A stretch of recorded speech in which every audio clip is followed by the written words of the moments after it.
of all, I want to say hello to the government if you're listening. Of course they are. Before I ask you what caused you to walk away from Antifa, I'm curious as to what caused you to join Antifa. Well, so I guess to try to figure out the best way to put it. So I'm born in 1997, so I'm currently 27 years old at the time. So my entire life, my entire frame of perception has been post 9/11. So essentially every single president in my lifetime has been a criminal, a crook, a warmonger, and it just happened with Bush, Obama. It doesn't really matter. I believed at the time when Donald Trump was elected that there was finally this moment where everybody kind of realized, oh, the president of the United States is a bad guy. Never truly understanding the arguments of what it meant for him being an outsider, never truly understanding that this was a different candidate as opposed to all the other ones. And, unlike candidates like Joe Biden weren't coming into the White House with a current kill count already. So jumping on that moment, rather than taking the time to research, rather than taking the time to center, rather than taking the time to have conversations with people who actually supported Trump, rather than demonizing them, it became a campaign of, okay, let's get the president of the United States, essentially. And I joined in with the groups and we did a lot of stupid shit. Yeah. Yeah, I guess, okay, I guess before we go more into that, I'd love to hear a little bit more about like your background. So you were born in 97. Just out of curiosity, like what kind of viewpoints were you raised with?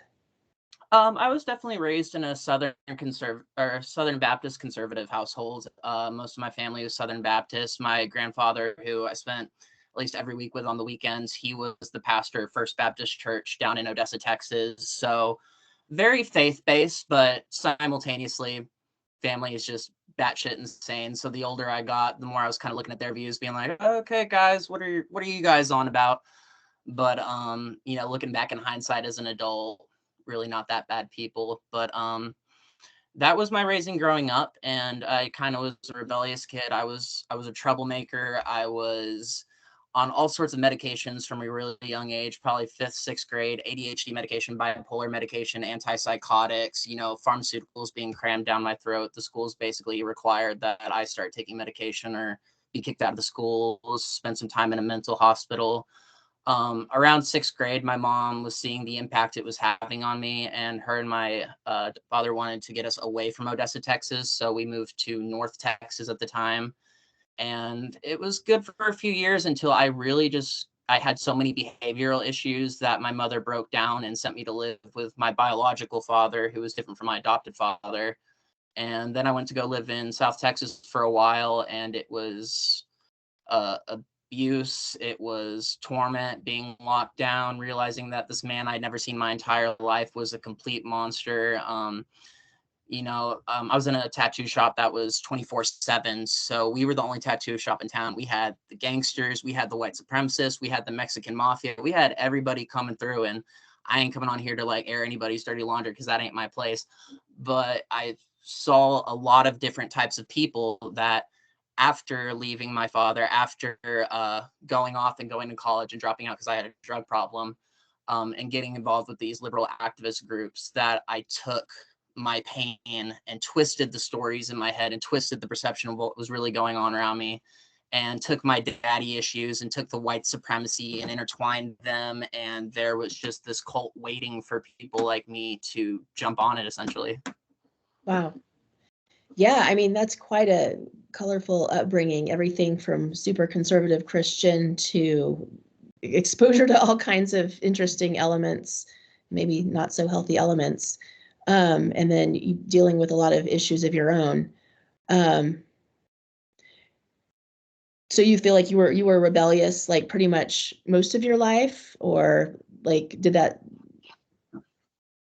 Yeah, I think it changes in how it went. When I was a kid, I'd be more liberal. So a lot of my family were very anti-Muslim because they were very pro-Christian and paying attention to what was happening in the Middle East. And Uh,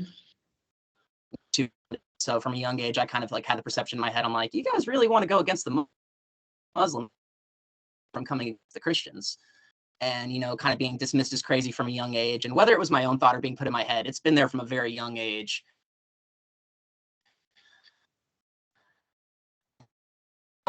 Like, oh, you're kind of right growing up. And then it just kind of changed. You know, when I left my father, my form of rebellion was going to college and joining an LGBT and cocaine. And then when in Texas, it was a form of rebellion of, oh, let's go join this communist movement and, you know, go after the police. And now my form of rebellion is, oh, well, that was completely wrong. We need to atone for that. We need to fix that. So now I'm rebelling against everything over there, trying to be like, no, guys, we got to get this shit together. So I'm always just in a constant state of rebellion that's just always evolving, I guess. Well, I mean, we're all wired differently. I have a rebel streak through me as well. But not, you know, might not be visible, but I definitely have that rebellious streak, and my son has Oh, I that, see it. definitely has a rebellious streak too. And we need, listen, we need all kinds of people in our society, or else it would, you know, just be boring. But I'm really glad that you're, you know, wanting to talk now and share what you've learned and kind of give a warning to people. So as far as joining Antifa, so you were vulnerable on a few accounts. You have the rebellious nature, as you mentioned. You had some traumas, and you had something you were looking for something different. Was there anything else in terms of like joining Antifa that was kind of alluring to you, just out of curiosity? Oh, I'm sorry, you cut out for a sec there. What was that question?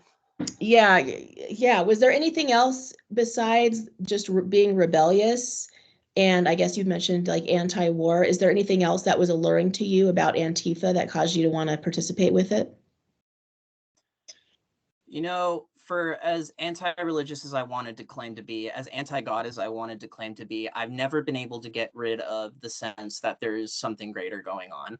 And I tried to explain this in the Buck Angel podcast, but I got kind of sidetracked and lost my train of thought. But basically what I tried to explain to him was that there, like whatever you want to call it, 45D shift, you want to call it rapture, judgment, whatever is happening, there is a spiritual awakening on this planet. And I believe that groups like Antifa are a spiritual trap.